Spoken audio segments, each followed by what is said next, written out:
Assalamualaikum warahmatullahi wabarakatuh. Perkenalkan, nama aku Reva Gevira Azahra dengan NIM 12480101885. Dalam video ini, aku akan menjelaskan salah satu layanan publik digital yang sering digunakan oleh masyarakat. Nah, sebelumnya aku tuh belum pernah pakai aplikasi pelayanan publik apapun.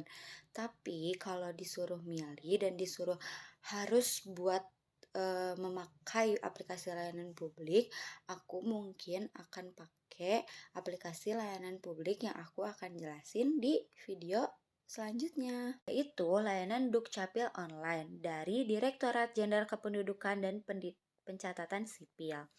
Nah, layanan ini itu biasanya digunakan untuk mengurus dokumen kependudukan seperti KTP, kartu keluarga, akte kelahiran, dan dokumen lainnya secara online. Jadi, masyarakat tuh nggak harus selalu datang langsung ke kantor Dukcapilnya, karena sebagian prosesnya itu udah dilakukan lewat sistem digital.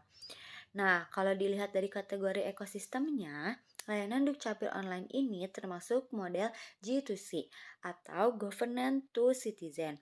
Artinya, pemerintah ini memberikan layanan langsung kepada masyarakat. Nah, dengan adanya layanan ini, masyarakat tuh jadi lebih mudah dalam mengurus administrasi kependudukan.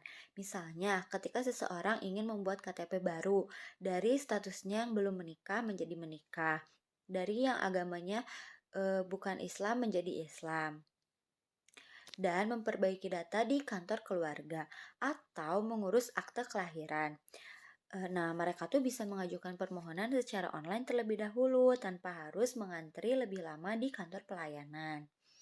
Nah, dari segi tampak nyatanya, menurut saya, layanan ini tuh cukup membantu masyarakat. Kenapa? Yang pertama tuh proses administrasinya menjadi lebih cepat dan praktis karena sebagian tuh bisa dilakukan di rumah secara online. Nah, yang kedua tuh masyarakat tuh nggak perlu lagi nih bolak-balik ke kantor Dukcapil cuman buat menyerahkan berkas, terus juga misalnya mau nanya informasi.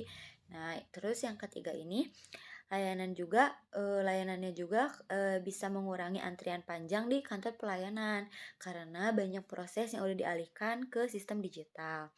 Nah, kalau dilihat dari opini kritisnya, menurut saya layanan Dukcapil online ini masih lebih dekat ke tahap e-government. Artinya, pelayanan pemerintah yang sebelumnya tuh secara manual, sekarang udah dibuat dalam bentuk digital.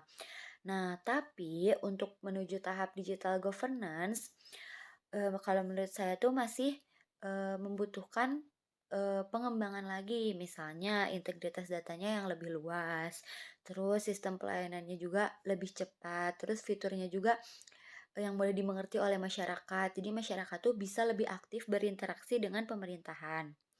Nah, kesimpulannya, layanan Dukcapil Online ini merupakan salah satu digitalisasi pelayanan publik yang cukup bermanfaat bagi masyarakat, walaupun masih ada beberapa kekurangan.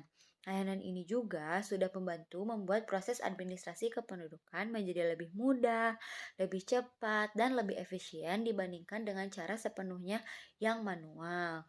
Nah, sebelumnya mohon maaf kalau ada informasi yang kurang atau salah. Wassalamualaikum warahmatullahi wabarakatuh.